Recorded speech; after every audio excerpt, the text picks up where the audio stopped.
going to go fishing off the pier at Wind Point Park. Now, Lake Tawakoni is about an hour east of Dallas. So as you can see here, folks, the deer are chewing the tops of these off.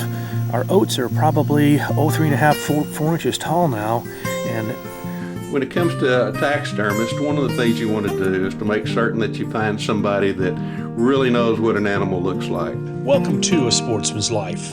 We're so glad you tuned in to join us for another exciting real-world outdoor adventure right here on A Sportsman's Life.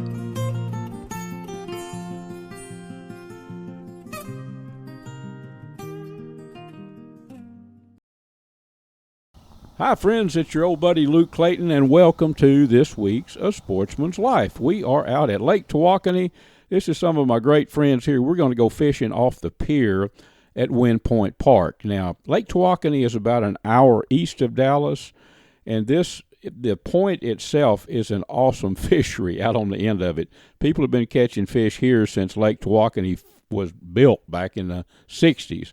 But there's a pier. This pier that we're going to show you goes way out. These are some of my great friends. Ryan Fergus, the operator of the park, and Phil Zimmerman. Gosh, we got Kenneth Shepard, Jill, Tony Pennybaker makes some good catfish bake, some of the best, called Tony Peas. He's with us here. We're going to see about catching some catfish off this pier. I think it's going to happen. The wind is really, really howling out here. So thus the reason old Luke is a commentator. It's a little bit hard to talk over that wind when we're fishing. But we're going to get out here and bait up with Tony P's punch bait, which is widely available, all over. It's a good bait. It catches these channel catfish like crazy. And we're going to actually bait an area with cattle range cubes, maybe some soured corn. I know Ryan has put out some cattle range cubes out on this pier a while back. So let's get out there on the pier, get all rigged up. We're going to be fishing straight down. And let me film some catfish catching action. I don't think we're going to catch any big ones.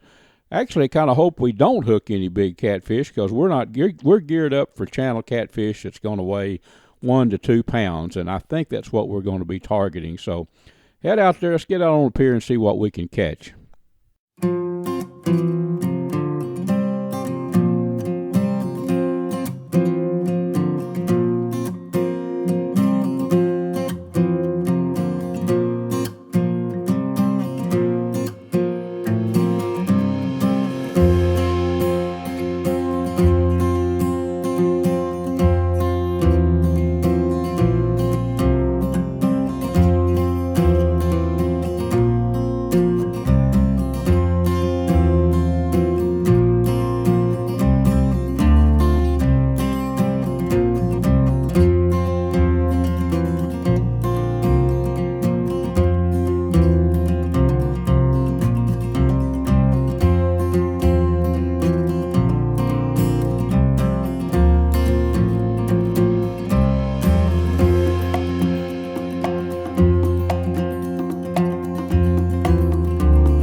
Well, folks, here's one catfish coming in. You're going to see a number of catfish.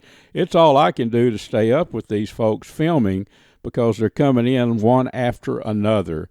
But in just a little bit, I'm going to try to show you a picture of all the catfish here, and this is shaping up to be one heck of a catfish trip, and I'm glad of it, because we have a little camp set up back on in a sheltered area. We're going to have a fish fry with some fresh fried fish. I mean, some very fresh fried fish, some pinto beans cooked up on the camp stove, and some fried potatoes with onions in them. And friends, here's the results of a couple of hours fishing. We've got a pile of channel catfish. These are what we call good eaters. We're going to turn these things into some fillets and get the grease hot, get back out here in a sheltered area out of this wind, and have us a midday fish fry. So let's partake of that. I wish you could be here with us. Well, here's our little day camp all set up. A couple of fish fryers. We have Mr. Phil Zimmerman frying some potatoes that he grew himself, I think. I'm not sure. I know he grew the onions that we're going to put in there. Good fried potatoes and onions, hard to beat. And Mr. Tony Pennybaker over here, Catfisherman Deluxe, maker of the famous Tony P's catfish bait, is actually doing the fish fry duties. I'll tell you a little secret, a little sneaky bit of info. Tony actually had these fish ready, and they were already filleted and ready. The ones that we caught today, Mr. Zimmerman is going to take home with him for his own family fish fry. He's got a reunion, I think, coming up. But you're talking about a lot of fun. If people would do more of this, I think it'd be a better world all the way around. It's a nice sunny day, really the first fall day here in North Texas. It's kind of chilly, not really chilly, but it's I think it's supposed to be in around 65 today. It was really cool out this morning on that dock. But this is the way people, in my opinion, are supposed to enjoy themselves. Let's sit back and enjoy some good, crispy, fresh fried Tony P's caught catfish. And Wind Point Park, friends, if you're looking for a place to get away, I bet we've seen 50 deer today. The deer, people feed them corn here in the park. They come right up fairly close to you. Cabins, there's little fisherman, two-person cabins, there's family cabins, there's covered boat slips, there's 2 fishing piers, just a beautiful place. You can check out Wind Point Park online. The website is windpointparktx.com. So let's eat some fish. What do you say? Brought to you by Dallas Safari Club, Conservation, Education, and Hunter Advocacy. Hornaday, accurate, deadly, dependable. Taurus Firearms, maker of the Raging Hunter. Stealth Vision, high-tech, precision-driven equipment tailored for the modern hunter. So as you can see here, folks, the deer are chewing the tops of these off. Our oats are probably 3.5, 4 inches tall now, and those deer are coming in here within 2 weeks. They're in here chewing on this stuff. So that's the reason why I do these food plots. They don't take that long to do, and they are amazingly effective on bringing deer in. So let's slip over. Let's take a look at some video here of the deer that I saw this morning that came in here and started feeding on this food plot that quickly.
Well, this wraps up a beautiful morning in the blind. As you can see, these deer were in there feeding on this food plot that I'd put in. I encourage you to get out there and put a small food plot in near one of your stands. I promise you it will bring in deer. Unfortunately, we didn't see the deer we were looking for, but again, another beautiful day in the blind. Get out there, put a food plot in, and I know you'll bring in that big buck. Good luck this season from your friends here on A Sportsman's Life. A Sportsman's Life is also brought to you by Mossberg, American built, American strong. The YO Steakhouse, Catch and Release Apparel, AGM Global Vision, your go-to for thermal hunting scopes and spotters. Pyramid Air, your one-stop shop for everything air guns.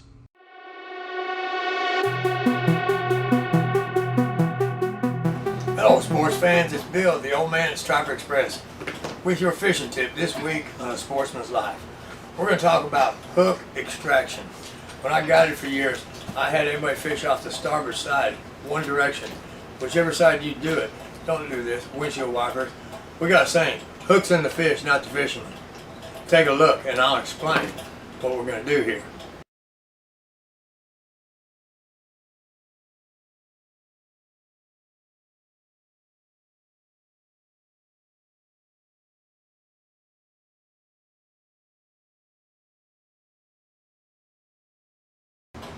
Now that was pretty rough, but it came out real easy. We've got a way of doing it with the monofilament and pulling the hook backwards. But this one in the situation, it was just easier to push it on through and clip it. Let's talk about cutting. These are old steel side cutters, dikes. That's about as small a pair as you want to use. Do not expect these to cut a hook out of somebody. A good pair of needle nose. I don't think you can still get the leverage. You need good old steel, probably longer handle. So what you do is just gotta force that hook through, clip it, and bring it on out. So hooks in the fish, not the fisherman. Watch what you're doing. No 5-foot leaders, no sidearm. 10 o'clock, 2 o'clock. 10 o'clock, 2 o'clock. There's your fishing tip this week. Go catch a fish.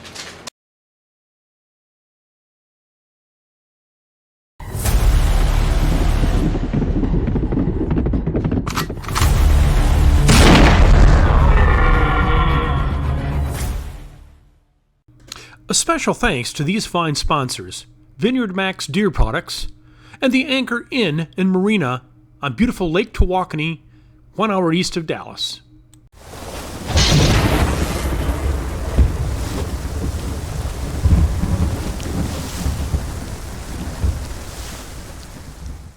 In my office, I've got a wide variety of mounts of hunts that I've done pretty much all over the world. I've been very fortunate and very blessed in so many different ways to hunt on at least 5 or 6 of the continents. The only place I haven't been in terms of continent hunting has been down in Antarctica, and I doubt very seriously that I'll try to go down there anytime soon, or really have no desire to go there. But I've been very fortunate and hunted Africa numerous times, South America, Australia, of course North America, South America, Europe, and Asia. And over the years, those mounts that I've brought back have really kind of set up a situation to where, you know, I can look at one of these mounts and I can tell you almost exactly how I felt at the moment, the people that were with me, and all the great things that I remember about those particular hunts. But when it comes to choosing a taxidermist, I'm going to swim around the room here just a little bit and show you some of the mounts. When it comes to a taxidermist, one of the things you want to do is to make certain that you find somebody that really knows what an animal looks like. Taxidermists that I'd use these days are double nickel taxidermy based out of pretty close to New Braunfels, Texas.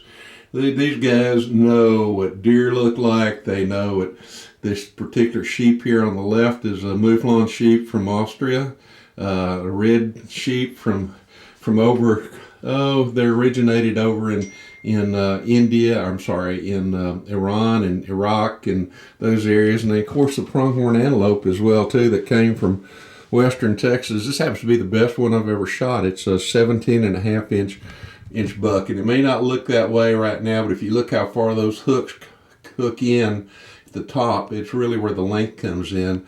Really good mule deer out of Colorado, and down below is a Colombian blacktail from Northern California, and then of course we have a roe deer. That one right there is from Sweden.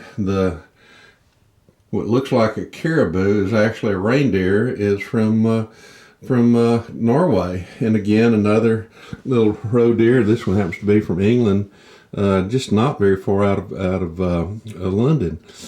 All these animals that are in here are special to me as far as I'm concerned. And again, when I look at these mounts, they allow me to simply just remember every little detail that there was involved, such as these two Spanish ibex, and next to it is a Sitatunga from Uganda.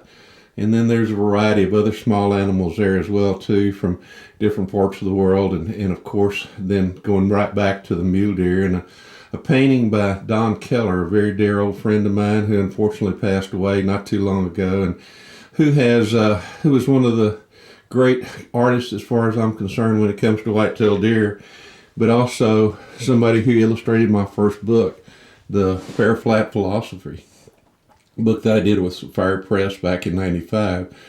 But in choosing a taxidermist, look for one that really knows what an animal looks like, pays attention to detail such as around the eyes. The ears can tell a story. Every one of these, if you'll notice, has some of them are pointed forward, some of them are pointed backward, some of them are kind of at rest. Sometimes there's one that's got an ear pointed forward and another one that's pointed backwards. So it's just kind of a natural situation. But if you're going to use a taxidermist, spend a little time with that taxidermist before you go on a hunting trip. And once you get an idea as to the quality of the work he does and what kind of an artist he is, find out how long it takes for him to get the mount completed. Because in the past, I've had mounts that I'm still waiting on. And that's been 5, 6, 7 years ago, and even longer. So, try to find a taxidermist that's timely. It's one of the reasons I like the guys over at Double Nickel Taxidermy. They do such a fantastic job in terms of the mounts that they do, the quality they do, how long lasting those mounts are, the expression they put into those individual animals. And it really makes the difference. You want to have a nice mount that's going to last for a long time when you put it on the wall, and or in my instance here in my little office.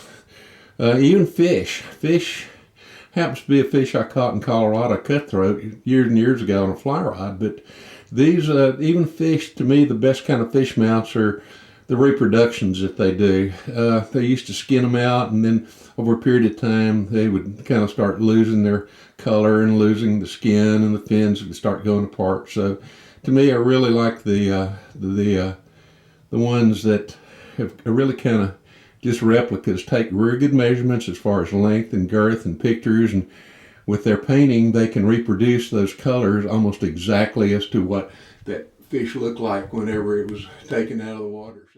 Folks, this segment was brought to us by Gearhead Archery, Smoke Intex Electric Smokers, Snaplock Hunting Blinds, YO Ranch Headquarters, Ultramatic Feeders, and Catfish Pro. Tune in next week for some more real-world outdoor adventures right here on A Sportsman's Life.